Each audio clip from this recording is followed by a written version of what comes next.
Swayam Prabha. Digital India. Educated India.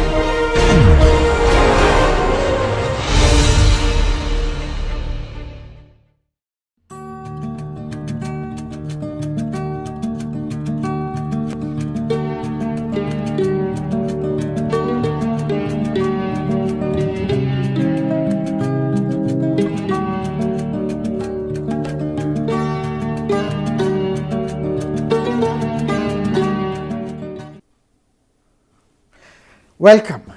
In this session, we are going to talk about building a team of co-founders and hiring early employees. In this age when money is not a problem, if you have a wonderful idea, there are money waiting for you. In fact, money is chasing good ideas and good team of entrepreneur.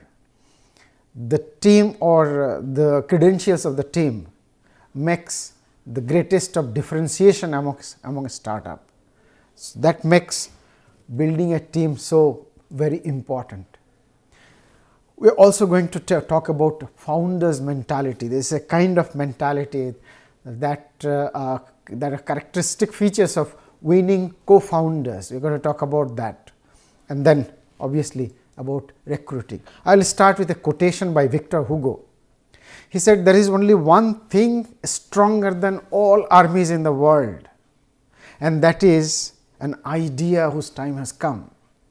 Extrapolate that in the realm of startup, you understand the importance of idea for success of a business. It's almost like it is the core of success of a business. But then suppose you have a wonderful idea, and you have cutting edge technology with which you have started the business. Now suppose your execution is not so well, and then as you move into the marketplace, you are struggling to acquire customer. You are likely to find that somebody else from somewhere watched you and copy pasted your idea, and then they are executing better than you. They are not committing the same mistakes that you committed, and their execution is smarter than you. Obviously, you are going to fail and they are going to win. They are going to win hands down, because the idea is wonderful, technology is latest technology, so there is no reason why they will not be successful if they execute. That makes the team so important, even above idea. So we have to be careful about making a team. I have some images just to drive home the point that startup journey is full of upheavals, and it is almost like any adventurous sports that you can imagine, wherein only a cohesive team with harmony can win. Team with disharmony obviously cannot win. And this kind of a image actually very clearly conveys the message about the uncertainties moving forward in a startup journey. Look at this image and think that one person in this team is interested about his own life. He just wants to make sure that his life is safest. Even if other people, whatever happens to other people, nothing should happen to him. Neither he is going to be able to save himself nor to others, because all that you need is a concerted effort by everybody. Only then you can move forward, you can remain afloat. Otherwise, if anybody is away from the team, thinking away from the team or aside from the team is going to be weaker, and then eventually it's not going to lead us anywhere. Something about the team. The team should be people with complementary skill for a startup. Any startup requires many skill set. So one person cannot really bring on the table all that is necessary. So that is why there is a concept called team. So somebody will bring the technology, somebody will have some marketing credential, some finance, things like that. Somebody will be CEO material who can resolve all the differences among the team and then can take the lead. Great team has a balance of all the competencies that is necessary to successfully run the business. Most importantly, unless they are collaborating with each other, if everybody is working for themselves, for himself or herself, it is not going to take them anywhere, and everybody has to be committed. Because if somebody has a day's job, he comes in the evening and takes stock of the things that is happening, is going to create disharmony, going to create dissatisfaction among team, and it's a startup demands full time attention. In fact, full time attention also sometimes is inadequate. On the other side, initial employees work just like co-founders, at times better than co-founders. Many early employees were critical ingredient for success of a startup. Without them, the startup would not have become successful. So, early employees also is very important component while talking about the team. This image has been taken from Harvard Business Publishing book called Creating Teams with an Edge, etc. So, I was kind of inspired by this book, this image, etc. Just to drive home the point. You cannot actually have an image where startup risk, uncertainty and all that can be depicted. How important is the team? This whole slide, actually slide deck, is about importance of the team and some consideration. Some expert believe or relate, make a similarity or a kind of a correlation with selecting your life partner.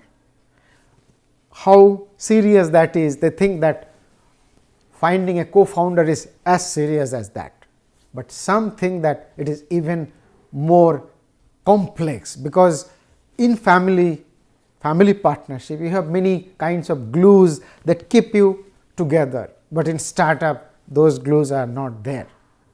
Many startups fail because there are dispute between co-founders, they do not gel well, or they have difference of opinion, different kind of mission, vision, etc. Another thing is that you try to find approach to a bank for funding. The most important thing that they would like to understand is the people behind a project. Who are they? What are their credential, experience, qualification? How well are they connected? Will there be harmony? They would like to see that at the first place. If they have doubt about it, 100% possibility that they will not fund. There is a data about venture capitalists, 70% of their decisions are based on the team. If the team is wonderful, chances are very high that they are going to fund, something like that. New ventures are replete with enormous uncertainty and risk. So, if there are co-founders, they can actually make bridges between external stakeholders and internal operators. They can resolve many issues which sometimes erect as a wall between you and the future. So, that is why you need wonderful co-founders, like you need mentors as well. You are stuck at a point, somebody holds your hand and tells you that this is not a problem, you just move back, move left or right and then move forward, and the solution is there. And in today's world, as I said at the beginning, team of co-founders is the greatest differentiator among startups, because they bring to the table their skill which is critical for successfully running the business. Another reason why you need co-founder is that the journey of startup or journey of a CEO or a lonely single founder company journey can be very lonely. So, you need people to share your excitement, people to share your frustration, so that you can talk to them and problems can be solved easily by interaction, by some inputs from others. Unless you have people to even share your success, you will not enjoy the success. You need people. Your hard skill may take you so far, but beyond that you need people, other people. Definitely you need expertise that you have, but then you think of any great leaders, any great performer, say Steve Jobs and Thomas Alva Edison, regarded as great, some of the greatest entrepreneurs, greatest achievers. But read about them, you will know that their achievements are the sum total of achievements by their team members. Without those team members' achievement, they will go nowhere. So, it is the sum total, but they were great leaders. They could lead these people into making wonderful things. That is how these people achieved. So, a team is absolutely necessary. There are many quotations about team. I have some 3 quotations. The first one says that if you fail to make a wonderful team, you are going to close the shop. The second one says that building a co-founder team is the greatest decision that you make in a startup journey. The third one is very important, and that says that inducting a founder later on becomes difficult. Not just difficult, they don't gel well. Suppose you hire another guy, you induct a co-founder moving forward, that co-founder will have altogether different perspective about the vision, about the mission, about the way you execute, etc. It is almost like, suppose one of the pillars of your building is broken, you put lot of cement, lot of gum, lot of maybe resin and all that, chances are that it will not go well. The pillar will not become a single piece, it will always break, almost like that. Micromax inducted a team of CEO moving forward recently when they wanted to manufacture their own phone rather than getting it manufactured by some Chinese company or Taiwan company. But then the story became, means the story actually was not what they wanted to. Micromax did not perform well after inducting this professionals. Anyway, that is a different story. So, if the co-founders are not getting well, it is almost like sure fatal. Now, some considerations about co-founder. This has been taken from a lecture series called startupclass.samwaltman.com. The reference is right here, and I have just collated the data from here. Altman says that most of the companies who are successful, they have more than one founders. And his observation is that 2 to 3 co-founders work best. 4 and more, 4 is okay, but 5 and more is not so well. They do not really perform well. And his advice is that it is okay even if you are alone, but do not try to induct a co-founder for the sake of inducting one. Unless you are okay, you go along with the person, well, otherwise do not, because a wrong co-founder is almost fatal. When you want to induct a co-founder, you have to think about your own strengths and weaknesses, and only then wherever you find that somebody can complement you with skills, only then you should choose a guy. If you are expert in tech, do not try to hire another tech guy, hire a marketing guy, another maybe finance guy. So, that is very important to identify what kind of skill you are looking for. Check the level of drive, motivation that other person brings in. Humility, openness to new ideas. There are many things. People have some kind of idiosyncrasy, that is their mental state. Some people are not okay with new ideas, some people are not okay with tension. Suddenly something goes wrong, they get upset, they get depressed. That is not desirable in a startup. So, emotional buoyancy is, if somebody is too buoyant, that is not good. Somebody has to keep their cool, and most importantly, personal honesty. Somebody has to be honest. If somebody using dishonest means create a wonderful startup for you, even that is not good. You should get rid of that person as early as possible. Do not be allured by shortcut. It is going to be devastating moving forward. Honesty is one of the most important trait of founders, co-founders.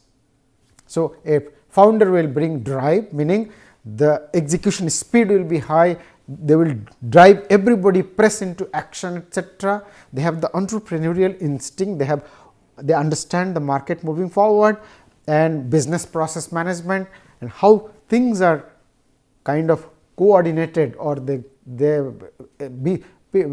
pieces are connected as a single unit. Then they are intelligent, creative, they have a track record behind them.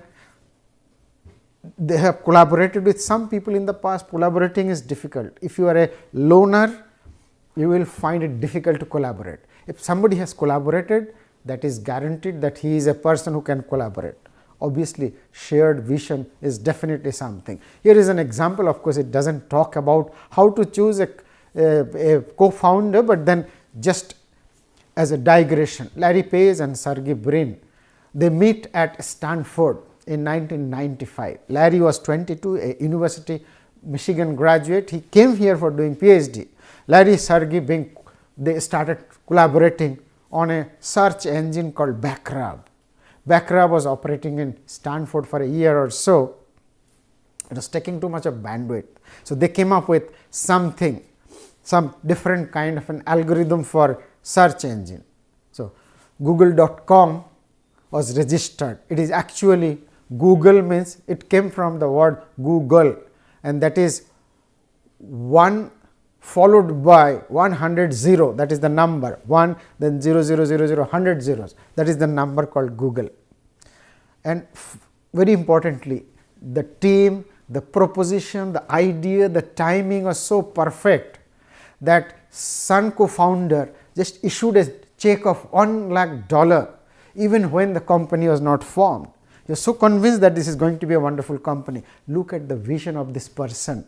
You could realize that this company is going to be a successful company. What success? It is the most successful company in the world.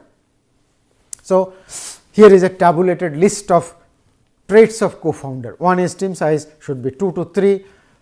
There should be a leader to break deadlock between founders, co-founders, teams of employees. So, they must have history of working under stress. Then they share a common goal. CEO role, meaning that they are kind of demonstrate leadership role. Equity philosophy means everybody should get proportional equity, allocate for future accretion, means depending on their performance. Shared vision, meaning they want to achieve the same vision. So, unless that is there, different people will try to drive the boat in different direction, the net result will be almost like 0. And shared value, value means it comes, ethical sense comes into this, and for whom you are creating the value is important, what kind of a product, how it is solving the problem, etc. Everybody should be committed, everybody should contribute, mix of a skill, complementary skill, trust and confidence, likability, that will determine the coherence among the team, the harmony in the team. Founders needs to be unflappable. Under whatever circumstances, there will be lot of ups and downs, and they should communicate well. Suppose you are telling something to your employees and you are unable to communicate properly, they will not deliver. So, your communication matters a lot. Only then, if they understand well, they will deliver. Then there should be some analytical thinkers who are detail oriented, and they are very disciplined. They organize things in a manner that the company moves in the right direction. Otherwise, there will be some kind of disharmony, meaning the things will go haphazard. A balanced, the same thing told differently, but a balanced team must have a product expert, a leader who will resolve conflict, an industry expert, meaning a deep experience on the technology that you are operating in, a marketing expert, he or she will bring the customers, help to acquire customers and retain them, customer satisfaction, etc. Financial expert, necessary to raise money, to make profit, cut cost, and then improve your revenue model. A person with the fat parts, whenever you need money, he is there to help.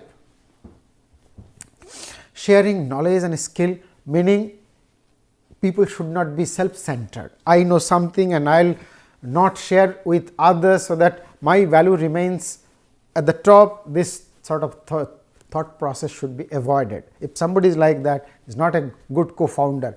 He or she should teach others, and then others will do that work. He or she can concentrate on something else.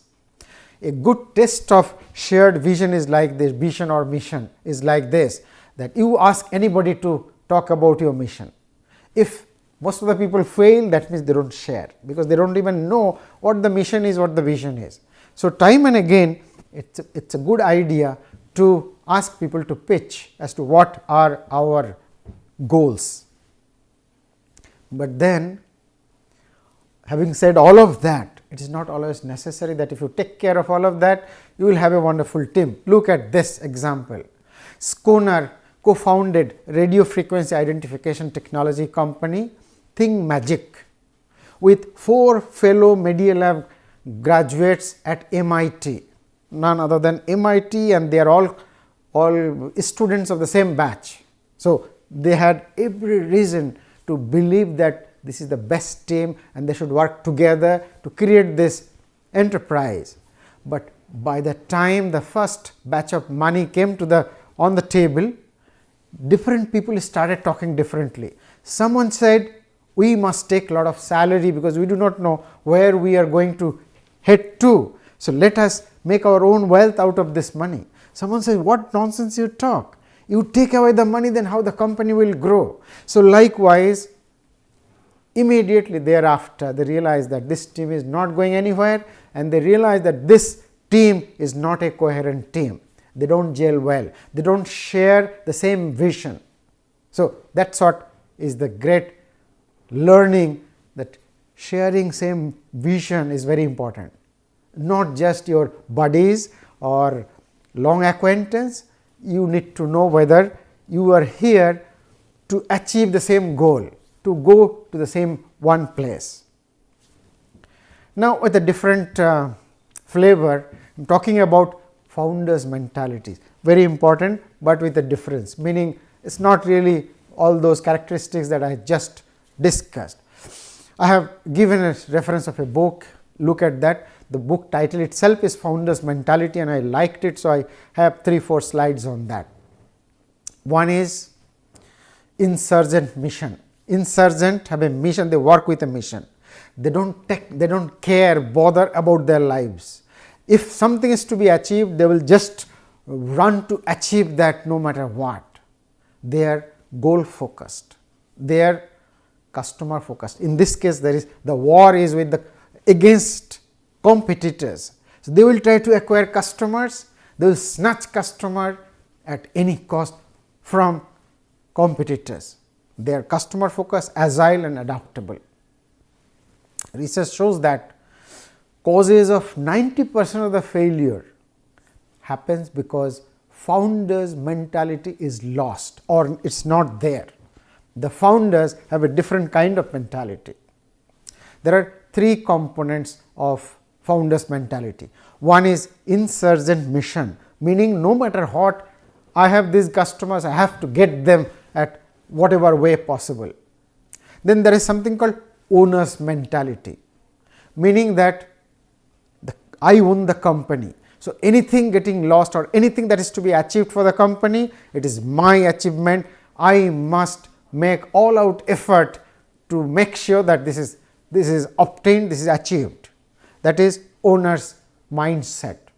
And there is obsession with the front line. If you are in the front line in a war, you do not think of your life, you just think of only one mission, that in front of you there is a goal, you just try to achieve that goal. Suppose you want to achieve, you are in a startup. So, you will try to acquire customer, or if a customer walks into your showroom or somewhere, you want to make sure that the customer does not go empty handed. He or she goes with your product in hand or in bag.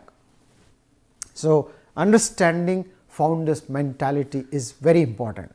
Frontline obsession, owner's mentality and insurgent mission.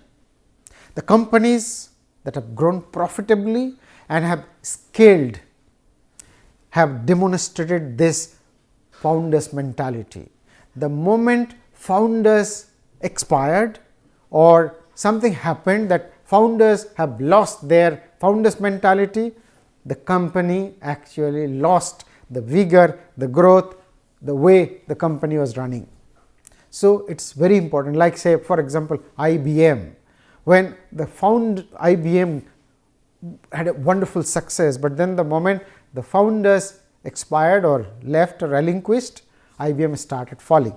There are examples galore about this. You can pause and read more about this. I will just move forward. Frontline obsession, as I said, that a founder has to be a salesman, has to be a product guy, has to be everything. So, that when he works from that perspective. He understands what a salesman is doing or what a product development guy is doing, and he will always maintain that zeal of working like that. They use instinct formed at the ground level to make every decision. Decision will be driven by that. Here is just a few lines copied from the book. The difference between employees who operate with the owner's mindset and those who do not operate with the owner's mindset can be as great as the difference between devoted parents and restless babysitter. Suppose you are thinking the startup like your baby. If founders with founders mentality or founders mindset will be like devoted parents. Without founders mentality, they will be like babysitters. Hiring early employees. Now, early employees have demonstrated that they are as good if not better than co-founders, and many success stories were enacted because there were these early employees. Now, you get to know them if you have worked with them for a long time. So, if you think that they are 5% of the top people only, then you hire. They must have good communication skill. Just like co-founders, they should have all the characteristic features like risk-taking attitude, work with people. To know that, you have to work with them. This is not written in their resume, neither you can get to know by talking to them. What Mark Zuckerberg says, he says, I would recruit a guy who is smart, get things done, means they are manically committed, determined that I must do it, and they will do it. Particularly, he would recruit a person with whom he would feel comfortable roaming around, mixing, or even reporting to, meaning he wants to see that guy as his boss, only then he would recruit. Early employees actually can fill the knowledge gap, the skill gap. As I said, they have founders mentality. Top talents are really limited, it is very difficult to get, but you have to continuously scout for them. They will not find you, you have to find them. So, it is very important that you keep looking for them. Or it is very difficult to recruit because you may not be able to promise the kind of amenities that an established company can promise. But the good thing is that there are many talented guys who look for the excitement that happens in a startup. Like building a product from ground up is something that many people would like to feel proud of or excited about.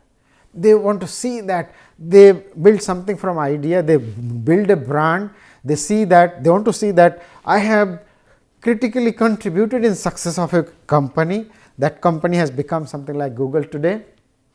So, those are the things, but there are some caution. Like, one thing is that it's very important that hiring a person may be very easy, but then firing becomes very difficult. So, if you by mistake recruit the wrong guy, you will find that becomes a hill of a liability for you.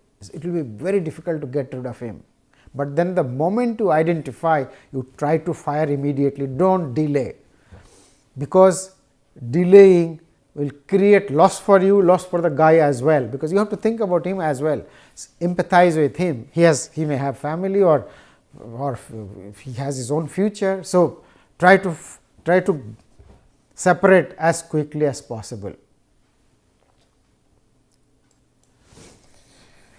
Prepare yourselves before hiring. Try to understand what knowledge that you are going to require, and there are formulas, but then formulas are not important. Like, say, CAPS is one of the formula, the acronym CAPS, that is capability, and then personality and skill.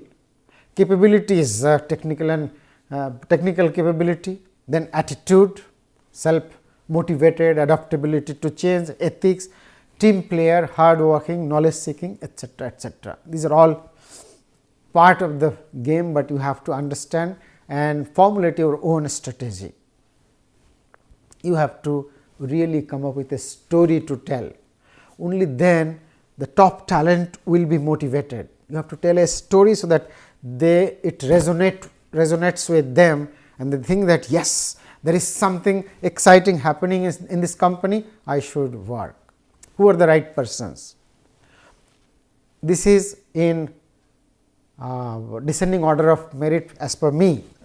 I just selected them, and the first one is the most desired one, and it is reducing moving forward. Failed or successful startup co-founder should be a wonderful guy. Working experience in startup, persons with demonstrable creative talent, founder aspiration. If somebody wants to become a founder, then that guy is a wonderful guy. He will have founder's mentality. Persons with international experience, then if anybody has initiated a project, small business owner, openness to learn new technique, action oriented, self motivated.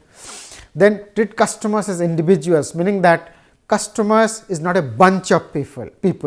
Everybody is to be satisfied. If somebody complains, it is not his or her fault. We have to satisfy that attitude. They are aware of the company mission, vision, and passionate about achieving that. What is undesirable? A person with experience in an established company, he or she will never be able to gel well in a startup. They cannot really adopt in a startup culture. Job hoppers, somebody quits job in 6 months, not a good guy, just stay away. Interested in high designation or salary, not a right guy. They think money as main ingredients in everything, not a good guy.